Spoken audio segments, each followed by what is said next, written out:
Statement in political circles is that the law is very clear. Well, it also rings true for all other spaces, but for bar owners and their patrons, as far as operating hours go, the law is very unclear. And unfortunately, the law that some have sunk into is just as clear.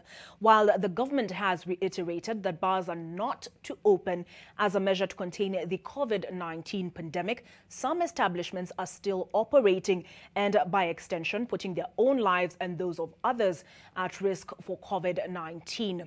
Tonight, Seth Olale exposes the acts done in the dark by people who appear to be drunk on impunity, people who are not sober, on tonight's NTV Investigates. Nairobi's central business district, few minutes to the start of the nationwide curfew. From outside, it appears as if the national curfew is being effected efficiently.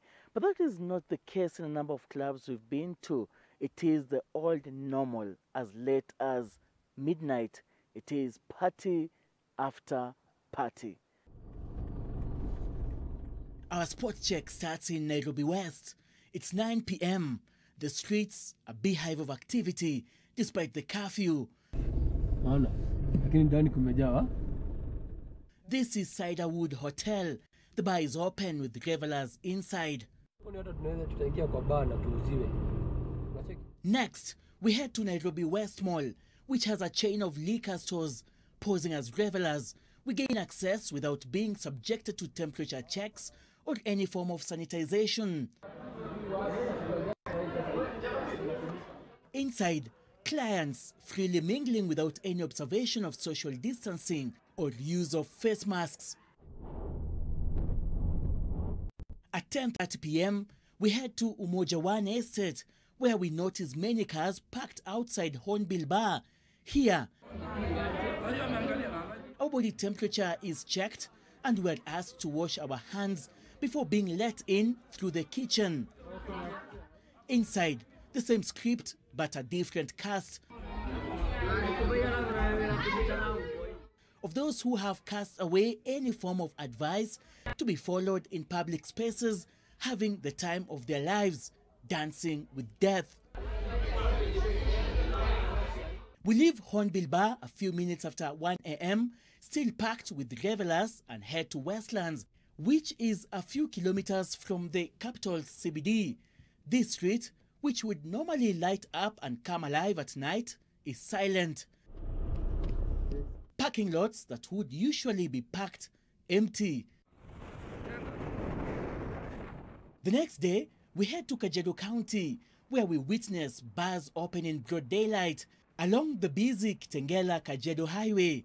As early as midday, bars such as Enkare, Halcyon, and Club 034, which has part of an aircraft fuselage reserved for VVIP's clients, all operating freely.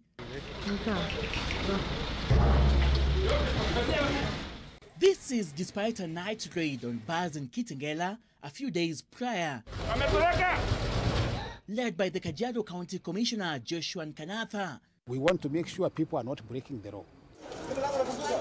A similar operation was previously conducted at Harry's Tavern Bar in Umoja, where revelers were drinking in broad daylight. The timing not as much an issue as the manner of interaction. It is not just Nairobi and the metropolitan area that has a good number of revelers and operators living in some sort of drunken stupor. Mombasa County, which has the second highest number of COVID-19 infections in terms of counties, has also seen an increase in violation of rules. Several bars remain open in total violation of COVID-19 pandemic guidelines. Ban on all forms of gatherings, including but not limited to political gatherings, social gatherings, including bars, be and is hereby extended for a further 30 days. You are not supposed to open a bar. Bars are not opened. The very unfortunate thing is politicians are among the violators, no less than the Nairobi Senator Johnson Sakaja and leader of the Senate Ad Hoc Committee on COVID-19 in Kenya. Sakaja was on Friday arrested and held at Kilimani police station after allegedly being found drinking at Ladies' Lounge during curfew. He was released a few hours later, however, without any charges. That's not the only leader giving a bad example. Utawala MCA Patrick Karani was arrested and held at the Kayole police station after being found drinking with friends during curfew at a local joint. Mheshimiwa, mbona ikafika kuwa rais labda aliongea leo kuhusiana na hii sheria ya watu kuepuka kutangamana, lakini labda mmepatikana mkikunywa.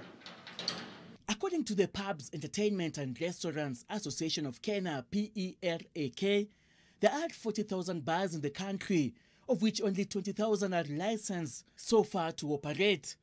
Nairobi leads with 8,000 licensed bars, followed by Mombasa, Kisumu, Nakuru, Kiambu and Kajiado.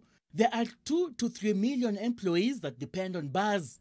Tutaweza kufuatilia taratibu zote ambazo zimetolewa ndio tuweze kukabidhi ugonjwa huu. Our request to the government is time is right. Let us open the economy as we put on the measures. I would urge the government to open the bars because we have opened the churches and the church have more people than the bars and it's hard to control the church crowd. Kama DJ, the government should consider us.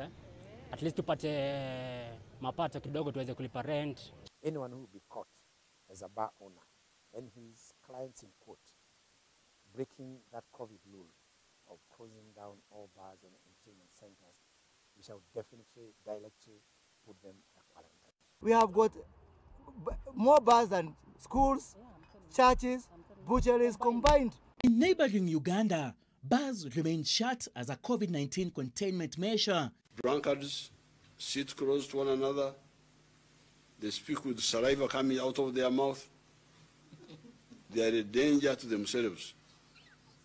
All these are suspended for a month.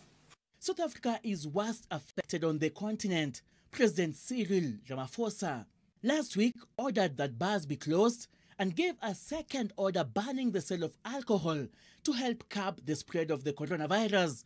Meanwhile, in Kenya, Close quite a bit, quite a few in Nairobi, and we'll continue to close those bars. And when we close them, there is no reopening. Because to reopen, you need a license. Ideally, it should even get to that threat of closure, as possible infection with the coronavirus in itself is threat enough. But the CS pronouncements at the moment just seem to be hot air thrown to the wind. Seth Olale, NTV.